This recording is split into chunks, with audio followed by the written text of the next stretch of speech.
Bank വായ്പ എടുത്ത കർഷകർ നേരിടുന്ന പ്രതിസന്ധി ചർച്ച ചെയ്യാൻ സംസ്ഥാനതല ബാങ്കേഴ്സ് സമിതി യോഗം തിരുവനന്തപുരത്ത് ചേരുന്നു. മുഖ്യമന്ത്രി പിണറായി വിജയൻ കർഷകരുടെ പ്രശ്നങ്ങൾ വിശദീകരിക്കും. പ്രളയ ബാധിത പ്രദേശത്തെ കാർഷിക വായ്പകൾക്ക് ഡിസംബർ 31 വരെ മൊറട്ടോറിയം പ്രഖ്യാപിക്കണമെന്ന് സർക്കാർ ആവശ്യപ്പെടും. അതേസമയം ഇടുക്കിയിൽ കൃഷിമന്ത്രി പങ്കെടുത്ത് നാളെ ബാങ്കേഴ്സ് സമിതി ജില്ലാതല യോഗം വിളിക്കാനും സർക്കാർ തീരുമാനിച്ചു.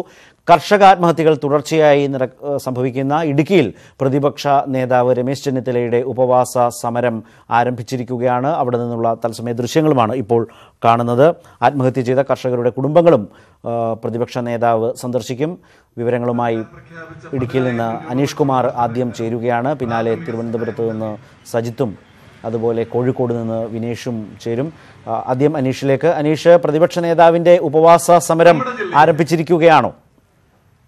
ശരത്ത് 9 മണിക്കാണ് പ്രതിപക്ഷ നേതാവ് കട്ടപ്പനയിൽ എത്തിയത്. അദ്ദേഹം ഗാന്ധി സ്ക്വയറിൽ പുഷ്പാർച്ചന നടത്തിയ ശേഷം പിന്നീട് ആത്മഹത്യ ചെയ്ത കർഷകരുടെ ഛായാചിത്രങ്ങൾക്ക് മുന്നിലും ദീപം തെളിച്ച ശേഷമാണ് ഉപവാസം ആരംഭിച്ചത്. ഉപവാസ ചടങ്ങുകളുടെ ഭാഗമായുള്ള യോഗത്തിന്റെ ഔദ്യോഗികമായ ഉദ്ഘാടന കർമ്മം ഇപ്പോൾ നടക്കുകയാണ്.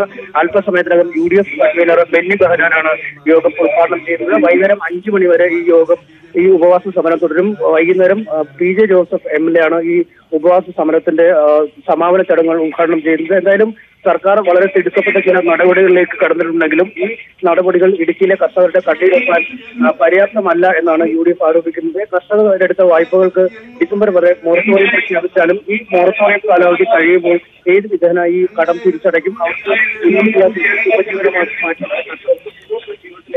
യാതൊരു പ്രതീക്ഷകളും ഇല്ല എന്നാണ് പറയുന്നത്. അതുകൊണ്ട് 5 ലക്ഷം രൂപയുള്ള മുഴുവൻ കടങ്ങളും ഇടുക്കി ജില്ലയിലെ കർഷകരുടേത് എഴുതിത്തള്ളണം എന്ന പ്രധാനമായ ആവശ്യമാണ് ഇവർ മുന്നോട്ട് വെച്ചിരിക്കുന്നത്. എന്തായാലും അല്പസമയത്തിനകം പ്രതിപക്ഷ നേതാവ് സമരത്തെ ഉപവാസ സമരത്തിന്റെ ഭാഗമായി അനീഷ്, അതിലേക്ക് ആ ഘട്ടത്തിൽ മടങ്ങി വരാം. ഏതായാലും UDFന്റെ ഉപവാസ സമരം, പ്രതിപക്ഷ നേതാവ് നയിക്കുന്ന ഉപവാസ സമരം ഇപ്പോൾ ഇടുക്കിയിൽ പുരോഗമിക്കുകയാണ്. മൊറട്ടോറിയമല്ല വേണ്ടത്, യഥാർത്ഥത്തിൽ കടങ്ങൾ എഴുതിത്തള്ളുകയാണ് വേണ്ടത് എന്നാണ്.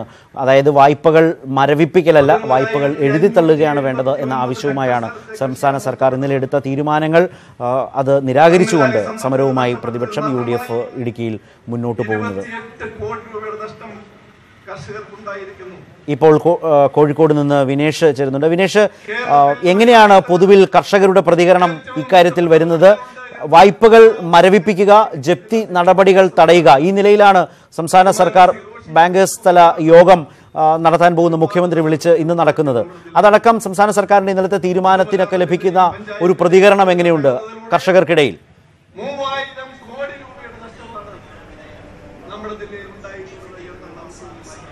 ശരത്ത്, മൊറട്ടോറിയം മാത്രമാണ് ഇപ്പോൾ സർക്കാർ പ്രഖ്യാപിച്ചിട്ടുള്ളത്. മൊറട്ടോറിയത്തിൽ വിശ്വാസമില്ല എന്ന് തന്നെയാണ് കർഷകർ പറയുന്നത്. കാരണം കഴിഞ്ഞ മുൻകാലങ്ങളിൽ ഇപ്പോൾ പ്രളയത്തിന് ശേഷം ഇതുപോലെ 1 വർഷത്തേക്കുള്ള മൊറട്ടോറിയം പ്രഖ്യാപിച്ചിരുന്നു. ഈ കാലയളവിൽ തന്നെ ജപ്തി നടപടികളുമായി ബാങ്കുകൾ മുന്നോട്ട് പോവുകയും നമ്മൾ തന്നെ നിരവധി വാർത്തകൾ റിപ്പോർട്ട് ചെയ്തിരുന്നു. ഇത്തരത്തിൽ നോട്ടീസ് നൽകുകയും ഇവർക്ക് അതുപോലെ തന്നെ പത്രങ്ങളിൽ പരസ്യം നൽകുകയും ചെയ്തിരുന്നു. പക്ഷേ അന്ന് റവന്യൂ വകുപ്പായിരുന്നു മൊറട്ടോറിയം പ്രഖ്യാപിച്ചിരുന്നു. എന്നാൽ തങ്ങളുടെ പരിധിയിൽ ഇത് വരില്ല എന്ന് തന്നെയായിരുന്നു സഹകരണ വകുപ്പിന്റെ ഒരു നിലപാട്. അതിനുശേഷമാണ് വ്യാപകമായി നോട്ടീസുകൾ വന്നിരിക്കുന്നത്.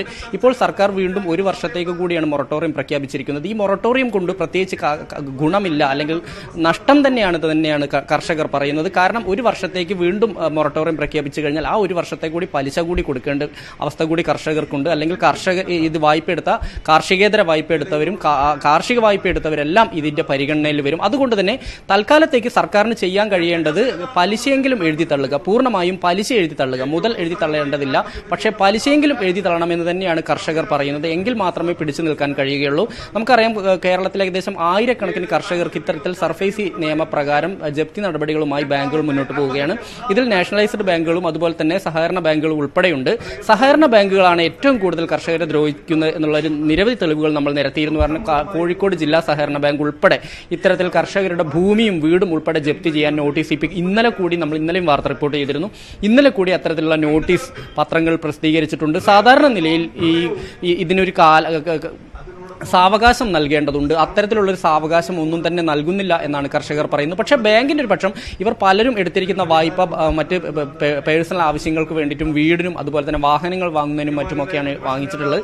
ഇവർ കർഷകരായതുകൊണ്ട് മാത്രം ഇത് എഴുതി തള്ളാൻ കഴിയില്ല എന്നാണ് ബാങ്കുകൾ പറയുന്നത്. എന്തായാലും ഇതിൽ നമ്മൾ മിക്കവാറും ഇത്തരത്തിൽ വായ്പ എടുത്ത മിക്കവാറും ആളുകളുടെ വീടുകൾ, പ്രത്യേകിച്ച് വയനാട് പോലുള്ള അല്ലെങ്കിൽ കോഴിക്കോടിന്റെ മലയോര മേഖലയിൽ ഉൾപ്പെടെ നമ്മൾ സഞ്ചരിച്ചിരുന്നു.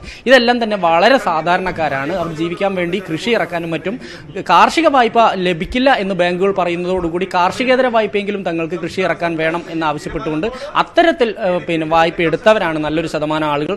ഇവരാണ് വലിയൊരു പ്രതിസന്ധി നേരിടുന്നതും. ശരത്ത്, ശരി വിനേഷ്, ഏതായാലും സർക്കാരിന്റെ ഈ ആശ്വാസ നടപടികൾ വരുമ്പോഴും ആളുകളുടെ കർഷകരുടെ ആശങ്കകൾക്ക് യാതൊരു കുറവും സംഭവിക്കുന്നില്ല. അതുകൊണ്ട് തന്നെയാണ് സംസ്ഥാന സർക്കാർ ഇന്നിപ്പോൾ പ്രധാനപ്പെട്ട നിലയിൽ ബാങ്ക് വായ്പ എടുത്ത കർഷകർ നേരിടുന്ന പ്രതിസന്ധി ചർച്ച ചെയ്യാൻ സംസ്ഥാനതല ബാങ്കേഴ്സ് സമിതി യോഗം തിരുവനന്തപുരത്ത് വിളിച്ച് ചേർത്തിരിക്കുന്നത്. മുഖ്യമന്ത്രി പിണറായി വിജയൻ കർഷകരുടെ പ്രശ്നങ്ങൾ വിശദീകരിക്കും എന്നതാണ് വരുന്ന വിവരം. സജിത്ത് തിരുവനന്തപുരത്ത് നിന്ന് ചേരുന്നു. സജിത്ത്, ആ നിലയിൽ സംസ്ഥാന സർക്കാർ എടുത്ത തീരുമാനങ്ങൾ വിശദീകരിച്ചുകൊണ്ട് തന്നെ ബാങ്കുകൾ ജപ്തി നടപടി നിർത്തിവെക്കണം എന്നതിന്റെ ഒരു അനിവാര്യത ബാങ്കുകളെ ബോധ്യപ്പെടുത്താനാണോ ശ്രമിക്കുന്നത്?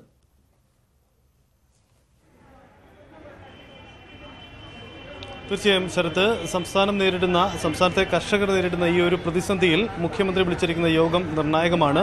ഇന്നലത്തെ പ്രത്യേക മന്ത്രിസഭാ യോഗത്തിൽ ഉണ്ടായിരിക്കുന്ന നിർദ്ദേശങ്ങൾ, സർക്കാർ എടുത്ത തീരുമാനങ്ങൾ, ഇത് ബാങ്കുകളെ അറിയിക്കുകയാണ് മുഖ്യമന്ത്രി പ്രധാനമായിട്ടും ചെയ്യുന്നത്. ബാങ്കേഴ്സ് യോഗങ്ങൾ ഇടവിട്ട് ചേരാറുള്ളതാണെങ്കിലും ഇത്തവണ മുഖ്യമന്ത്രി വിളിച്ച യോഗത്തിന് വളരെ പ്രാധാന്യവും അതുകൊണ്ട് തന്നെ കൈവരികയാണ്.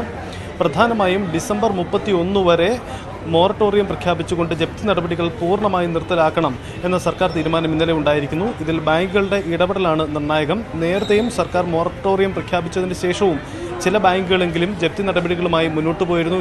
ഇതുമായി ബന്ധപ്പെട്ട് കർഷകർക്ക് നോട്ടീസ് നൽകിയിരുന്നു. ഇതുണ്ടാക്കിയത് വലിയ പ്രതിസന്ധിയാണ്. ഇത്തരമൊരു നീക്കം ഇനി ബാങ്കുകളുടെ ഭാഗത്തു നിന്നും ഉണ്ടാവരുത് എന്ന് മുഖ്യമന്ത്രി യോഗത്തിൽ അഭ്യർത്ഥിക്കും. ഇതിന് പുറമെ ബാങ്കുകളുടേക്ക് സർക്കാരിൻ്റെ സഹായം നൽകുന്ന വായ്പകളുടെ പരിധി ഉയർത്തിയിട്ടുണ്ട്. അത് 2 ലക്ഷമായിട്ടാണ് പരിധി ഉയർത്തിയിരിക്കുന്നത്. ഒപ്പം തന്നെ കാർഷിക കടാശ്വാസ കമ്മീഷന്റെ പരിഗണനയിലേക്ക് സഹകരണ ബാങ്കുകൾക്ക് പുറമെ പൊതുമേഖലാ വാണിജ്യ ബാങ്കുകളെയും ഉൾപ്പെടുത്തണം എന്ന സർക്കാരിൻ്റെ ഇന്നലത്തെ തീരുമാനമുണ്ട്. ഇക്കാര്യത്തിലും ഇന്നത്തെ യോഗത്തിൽ നിർണായക നീക്കമുണ്ടാവും. സർക്കാർ എടുത്ത തീരുമാനങ്ങളോട് ബാങ്കുകളുടെ പ്രതികരണങ്ങളും ലഭ്യമാവും.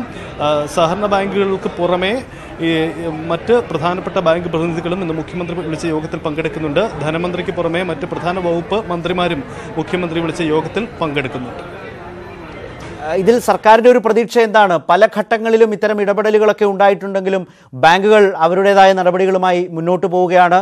പലപ്പോഴും ഈ കൃഷിഭൂമി പോലും സർഫസി നിയമപ്രകാരം ജപ്തി നടപടികൾക്ക് വിധേയമാക്കുന്ന നിലയിൽ കാര്യങ്ങളുണ്ട്. കർഷകർ പലപ്പോഴും ഈ കാർഷികേതര വായ്പയ്ക്ക് വേണ്ടി വായ്പ എടുത്തതിൻ്റെ പേരിലാണ് ഇപ്പോൾ വലിയ ബുദ്ധിമുട്ട് അനുഭവിക്കുന്നത് ഈ കാർഷിക വിള നാശകാലത്ത്. അപ്പോൾ എല്ലാ വായ്പകൾക്കും മൊറട്ടോറിയം കാലാവധി ദീർഘിപ്പിച്ചിട്ടുണ്ട്. ബാങ്കുകൾ അതിനനുസൃതമായ ഒരു ഇടപെടൽ, ഒരു മൃദു മനോഭാവം കർഷകരോട് കാട്ടണം എന്നതല്ലേ ആവശ്യപ്പെടുന്ന സർക്കാർ. പക്ഷേ അത് പലപ്പോഴും സംഭവിക്കാറുമില്ലല്ലോ.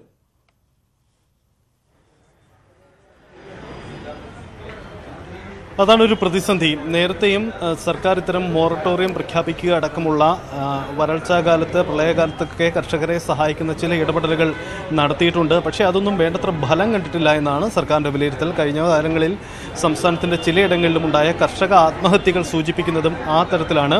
സർക്കാരിൻ്റെ വിലയിരുത്തലും അങ്ങനെ തന്നെയാണ്. ഈ ഒരു സാഹചര്യത്തിലാണ് പ്രത്യേകിച്ച് യോഗം വിളിച്ചുകൊണ്ട് ഈ തരത്തിൽ സർക്കാരിൻ്റെ തീരുമാനം നടപ്പിലാക്കുന്നതിന് വേണ്ടി ബാങ്കുകളോട് അഭ്യർത്ഥിക്കുന്നത്. ഇതിന്റെ ഭാഗമായി ജില്ലാതലത്തിലും ബാങ്കേഴ്സ് സമിതി യോഗങ്ങൾ ചേരാനാണ് നിലവിലുണ്ടായിരിക്കുന്ന ധാരണ.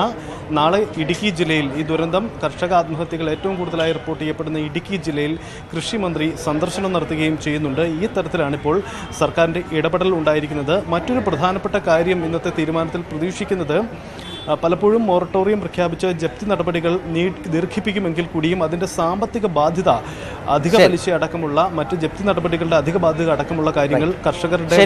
സജിത്ത്, ഏതായാലും ബാങ്കേഴ്സ് തല യോഗം, ഉന്നതതല യോഗം ഇപ്പോൾ തിരുവനന്തപുരത്ത് തുടരുകയാണ്.